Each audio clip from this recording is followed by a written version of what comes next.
People are outraged, and I understand that. I'm outraged.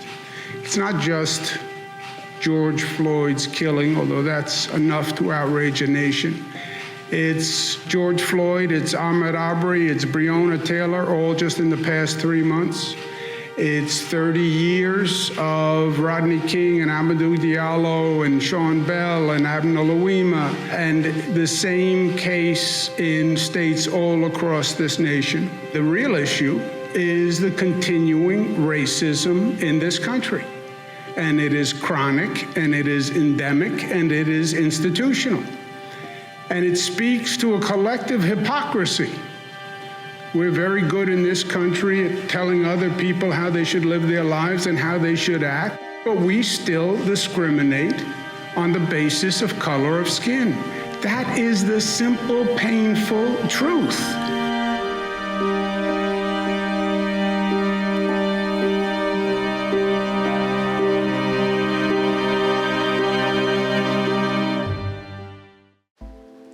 Protesters are risking their lives amid the coronavirus pandemic to fight against racism and injustice.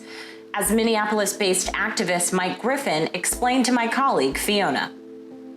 Unless we are out there protesting, right, in the streets, we can either be killed by COVID-19 just as easily as we can be killed by a cop.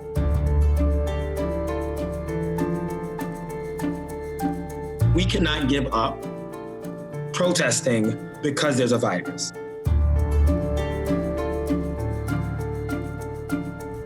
And then they cut off communication. Once you cross the street, we're not going to use our cell phones. Like it's the military, like we're at war. All right, here you go. No justice! No justice, no peace! Prosecute the police! No justice, no peace!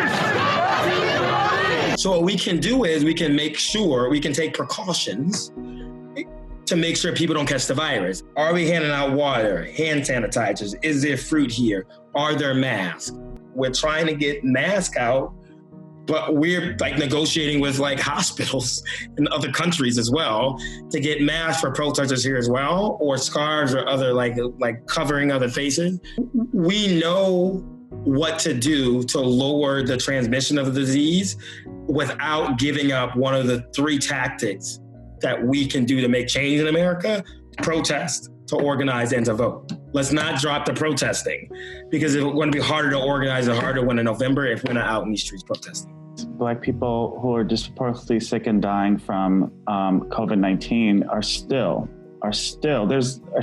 willing to put their bodies on the line and risk sickness to protest injustice, to protest anti-Blackness in this country. Black people are sort of the miner's canary of American democracy, right? The miners used to take a canary into the coal mine because their lungs are smaller, to try to warn them when there were toxic gases in the mines they knew to get out. And so Black people are metaphorically the miner's canary of our democracy, of warning there's something wrong, something structurally wrong with our democracy and how we treat and dehumanize particularly Black people and others. We have a president of the United States that's out there calling us thugs, that's out there calling once the looting starts, the shooting starts. So there's a level of anxiety and stress on top of already being Black, already being scared, already having the higher chances of catching COVID. All that stuff is added up, and we got the most powerful person in the country calling me a thug. The world sees Minneapolis as this liberal utopian, land of lakes, like Prince and like da-da-da. But if you scratch just a little bit under the surface, you see deep racial divides.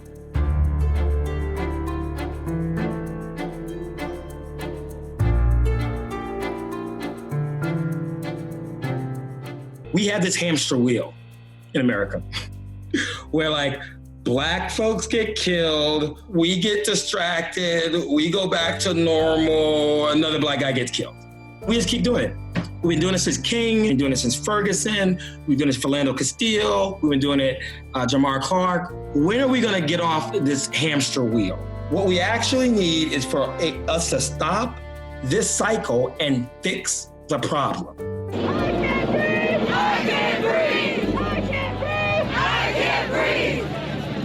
What What's your name? I understand y'all upset.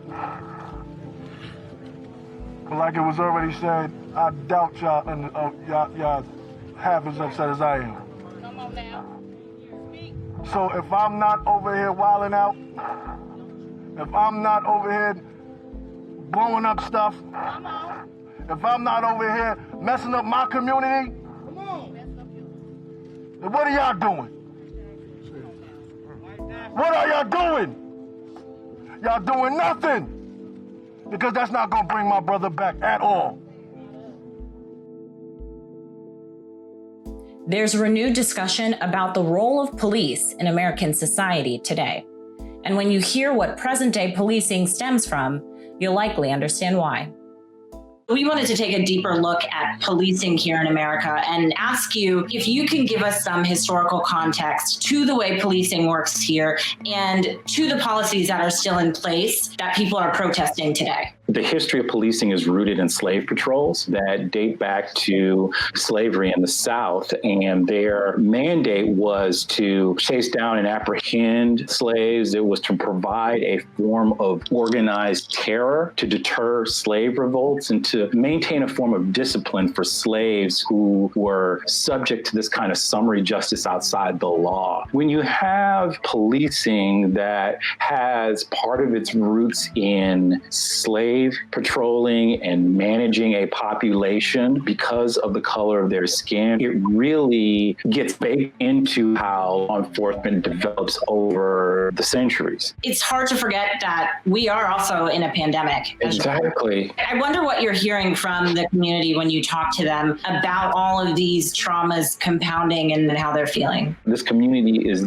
doubly impacted by both the health front, and then we're feeling the losses of not having been able to grieve properly. And then we're also re-traumatized by seeing these images of Black death played over and over again. The issue is, how do we deal with the systemic issues that take some power away from the police department so they feel like they have some accountability to the places that they patrol? And until that happens, I think this kind of thing is going to keep happening. How do we change the culture of policing? I know there are a lot of good police officers out here, but we're not talking about individual actors. We're talking about systems and culture that need to change. And until those things change, I don't know how we get to the justice that is all anyone wants. Shout out to Professor Mark Lamont Hill. He asked the pertinent question always, what does justice demand? And I'll leave you with that. What does justice demand? Hopefully the cops won't overreact to these guys sitting here.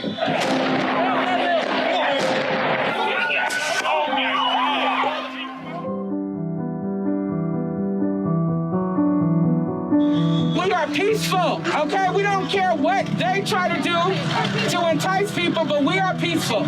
Oh man, this week I probably have had a combined maybe 10 hours of sleep. And honestly, in moments like this, you're running on adrenaline and you're running on fumes and you're running on this fight for justice. And those are the things that keep me going. I realized this was my calling when I was a child. I grew up in South Central Los Angeles. There were a number of issues happening in our community, from the war on drugs to poverty to marginalization. And I had seen lawyers on television advocating for people and using their voices. And I thought, well, maybe if I become a lawyer, then I can use my voice and I can change things. And I've just followed that path throughout my life. Uh-oh.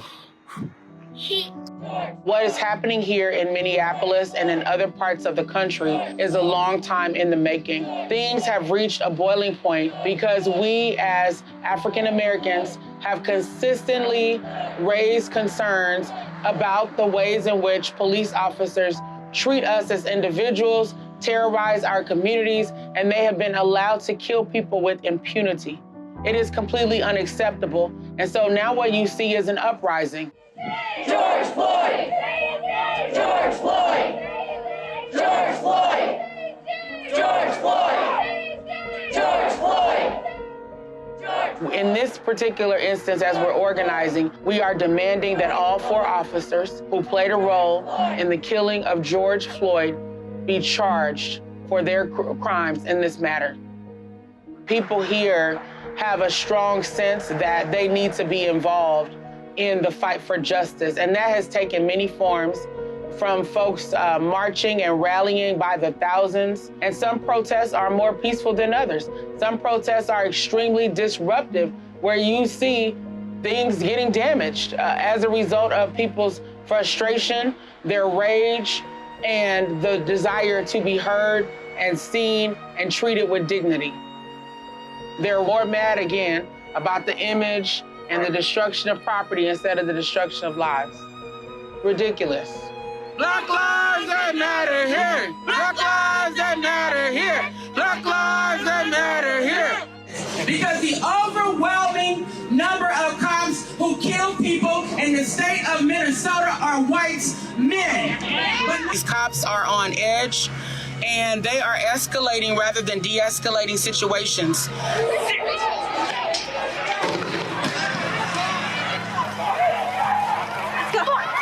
We who believe in freedom will not rest. Sing, sister. We who believe in freedom will not rest until it comes. For me, the future holds continuing to be out on the front lines, fighting for freedom, justice, and equality.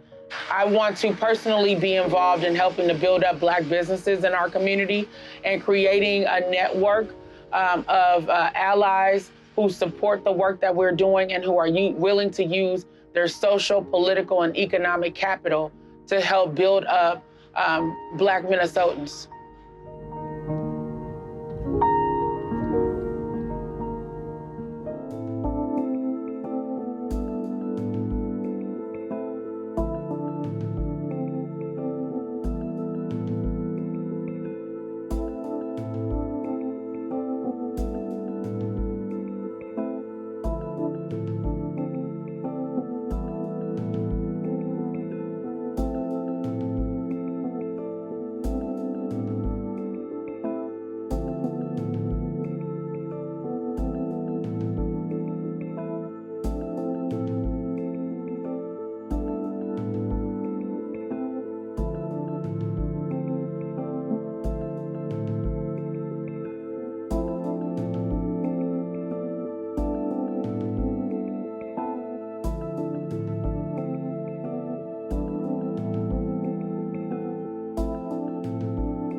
The protests this week aren't just over the death of George Floyd in Minneapolis.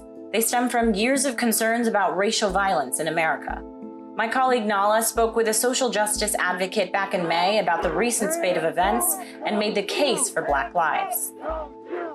You need to know the law to know whether or not what the likelihood is of a charge or a conviction, but you don't need to know the law to know right from wrong. One of my first reactions was to think about Laquan McDonald in Chicago, the tape that languished for 9 months, and to sort of try to sweep aside these assertions that these things are one-offs.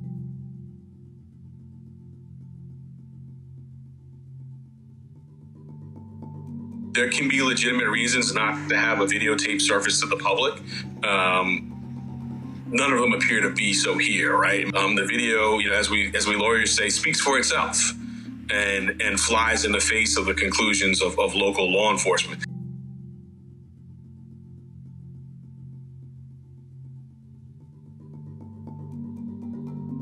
What they observed, even had they been police officers, is not even sufficient to amount to probable cause for a police officer to do an arrest, let alone a citizen's arrest. What they saw was a Black man running in their neighborhood, which seemed out of place to them. There's no legitimate explanation for the delay in conducting an investigation.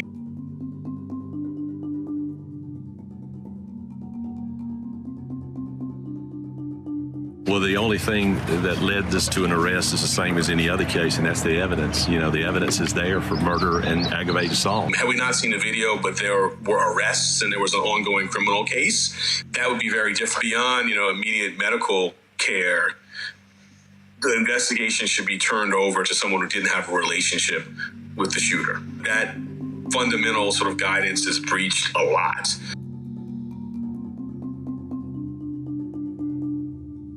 Trayvon Martin, Quan McDonald, Delron Small, Eric Garner, Michael Brown.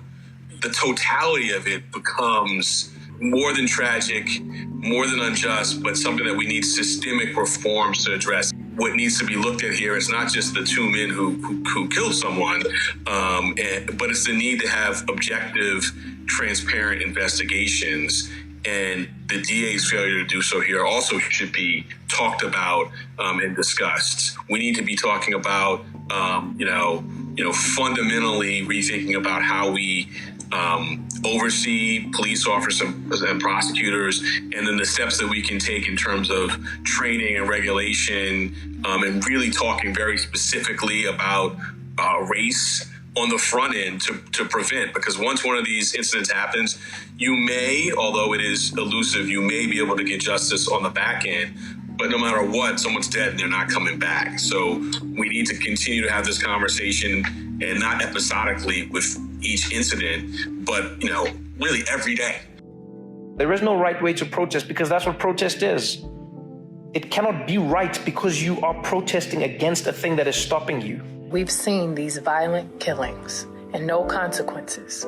Yes, someone's been charged, but justice is far from being achieved. We have an extremely inherently racist, corrupt police system. There has to be a deterrent.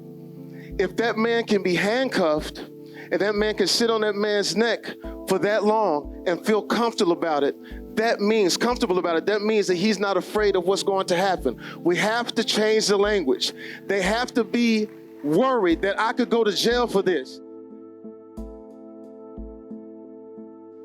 Hundreds of public health experts this week said the disproportionate effect of the coronavirus pandemic on the Black community is exactly why people should be protesting. Last month, I spoke to Bloomberg News reporter Donald Moore about just how the virus has affected the community. More than 40% of those who have lost their lives to COVID-19 have been African-American Michiganders. What is happening in the Black community is devastating. Similar scenarios are happening to the Black community all across America. What's happened with this pandemic over the past few weeks is really exposing many of the racial inequalities that have been in place here in the U.S. for centuries. And now a group of McKinsey researchers is warning that the consequences to people of color aren't just health related. All right, Donald, so you were able to talk to some researchers from McKinsey who took a look at the impact of the coronavirus on the Black community. Tell us what some of their findings were. It was almost like a paradox, I guess you can say. Black people were more likely to be in jobs that were more at risk. So they were more likely to be in jobs like service jobs, like restaurant workers, daycare workers. They were more likely to be laid off during the shutdowns because things just weren't open. But then also, paradoxically, they were more likely to be in what we call essential jobs. So they were more likely to be grocery workers, healthcare attendants who had no choice but to go to work. So you had this double whammy of people who were more likely to be at risk from being basically forced to go to work, and then people who were among the first to be laid off. What surprised you in your analysis of what they found? The thing that surprised me most was that there was no real common thread between the locations where the outbreaks were. So one of the main places, epicenters was New Orleans, for instance. And then we compare that to a place like New York. We say New York, well, it has major transit hubs. It's so densely packed. People use lots of mass transit. And then you have places like New Orleans, which is not that way at all. It's not very dense. It doesn't have much mass transit. And yet you still see these huge outbreaks of just hundreds of people dying, predominantly African-American and in some cases Hispanic. And for people who don't know, let's talk about some of the health risks to the Black and Brown community and why they are more vulnerable to this virus. What is it that you found? So you have things like diabetes, hypertension, which raised the mortality rates up tremendously. And what the researchers basically found was that a lot of it had to do with diet, which goes back to like structural issues of racism. Detroit, for instance, a few years back, there were no supermarkets within Detroit city limits. So what you have in that instance is people, instead of going to supermarkets for food, they go to convenience stores, they go to fast food restaurants. So they get high calorie food, lots of sugar, lots of salt. So that leads to things like high blood pressure, hypertension, diabetes, and obesity, which makes the virus more lethal. There are some people who are saying that, you know, there's even preferential treatment given to like who's being tested, right? Like some Black and brown communities don't feel like they are getting these tests that, you know, the rest of the communities are getting. Have you been able to dig into that a little bit more? We found that wealthy neighborhoods, whiter neighborhoods, were much more likely to be tested than lower income neighborhoods with large non-white populations. So you have this double whammy of not only are Black and Hispanic neighborhoods less likely to be tested, but they're also more likely to have the disease in the first place. So it's just an issue of massive under-testing that has to be corrected if we want to stop the spread of this disease. We were not really shocked or surprised to find these terrible conditions in which Black people lived in this country. But we put actual faces on the problems by going out through the country and by the work that the commission did. And we also saw what hostility there was in the country.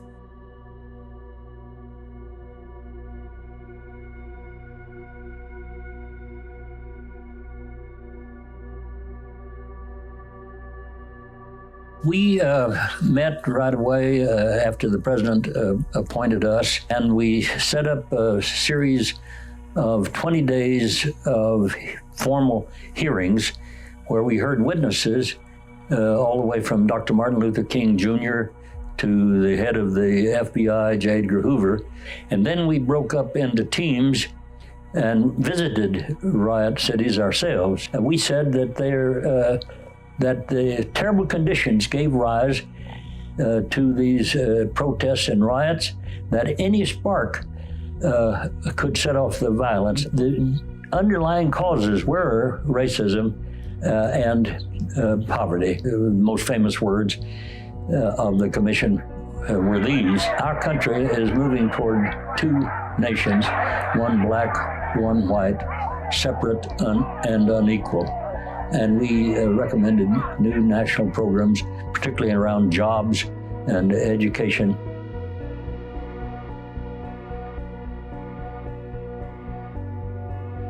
It was controversial. My own father, a small farmer in southwestern Oklahoma, he said, what you're saying is that a person like me ought to pay more taxes to help poor Black people who are rioting in Detroit. That's the way a lot of people heard it. President Johnson was convinced that there was some organization, some conspiracy, some planning behind these riots, which had occurred in cities all over the country, large and small.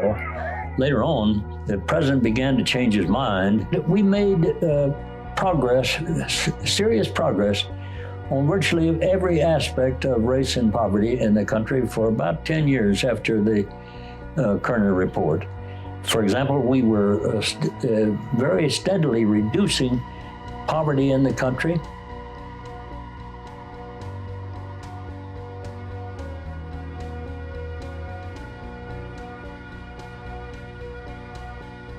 The findings, of course, are still quite good, and the recommendations as well. You're not going to have the kind of stable society of self-esteem unless we have a good deal more equality in this country.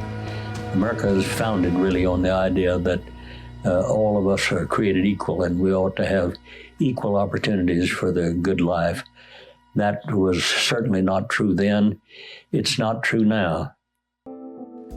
White privilege and the role of white women has recently come back into focus. Jessie Daniels is a sociology professor at Hunter College and the Cooney Graduate Center, and she's also author of the upcoming book, Undoing White Womanhood. Here's what she told us. There's a way in which we are taught and teach our children that it's not okay to notice race, to talk about race. Who among you can give some of the reasons why people left their native lands to come to the United States of America? And so when we're confronted with those things, we don't know how to deal with it. And so we say, I'm not a racist, but I notice that there's racism happening. I don't think I'm a bigot. Lyle didn't say that, Mark. And I don't think I'm a man of prejudices.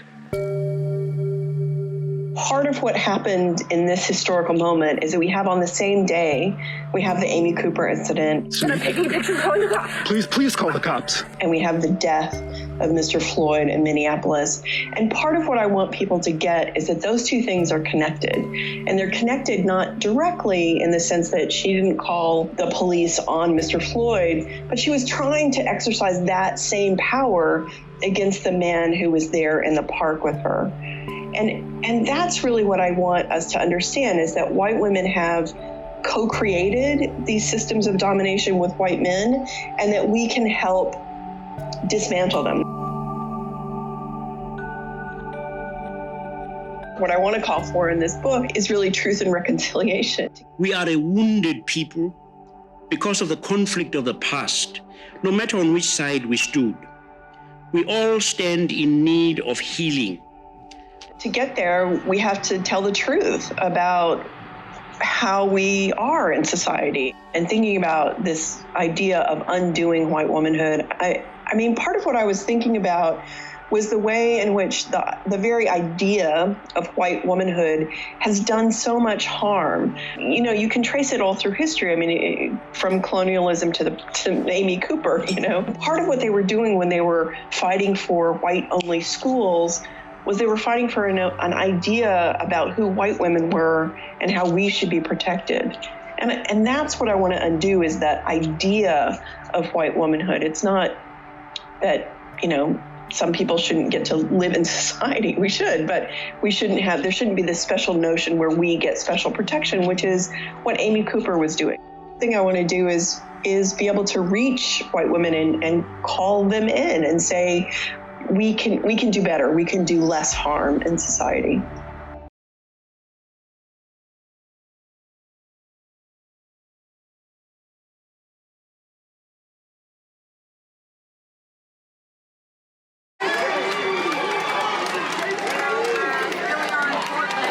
We implore you, please take a knee in solidarity with us.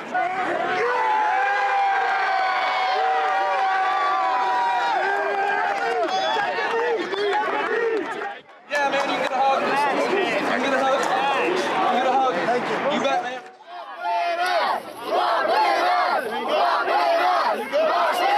Let's walk.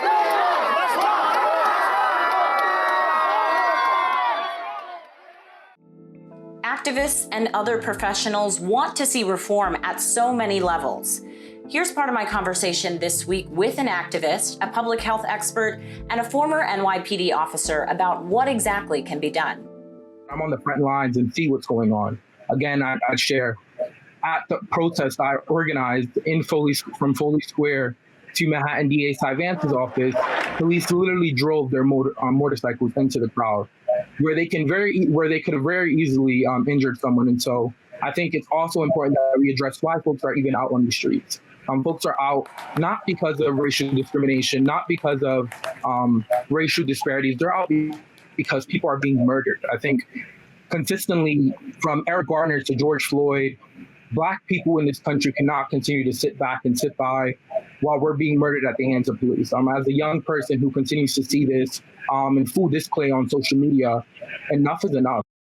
When we talk about meaningful reform, one of the things that you argue is that reform also needs to happen within the medical examiner's office. Often what happens is, in cases like George Floyd's, the coroner medical examiner will downplay the role of police. So we saw in the initial medical examiner report that there was a finding of no asphyxiation, perhaps drugs were involved, passive voice was used in this report, and just somehow George Floyd died. It was later revised to a finding of homicide, but in many instances, because of the close working relationship with police, because of this sort of pseudo-medical diagnosis called excited delirium, where they blame deaths on this not medically recognized diagnosis involving drugs when people in custody stop breathing. And in some jurisdictions, you have cases where police withhold evidence from the death investigators. Keith, would you agree with that? Absolutely. And I think the examination should not stop at just what the police are doing. It should look at all the components of the criminal justice system and address the inequities wherever they may lay. You're not going to see a problem if you don't know that it's a problem. I think a much more aggressive strategy has to be developed, perhaps at the national level, to standardize how police interact with individuals. Just want to thank our guests, Keith Taylor, Luis Hernandez, and Justin Feldman. Thank you so much for being here. Thank you for having us. All right, that wraps things up for us this week. Thank you so much for joining our show. And remember, you can get all of your news from Bloomberg QuickTake 24/7 on Twitter, Facebook, Instagram, and YouTube. We'll see you next time.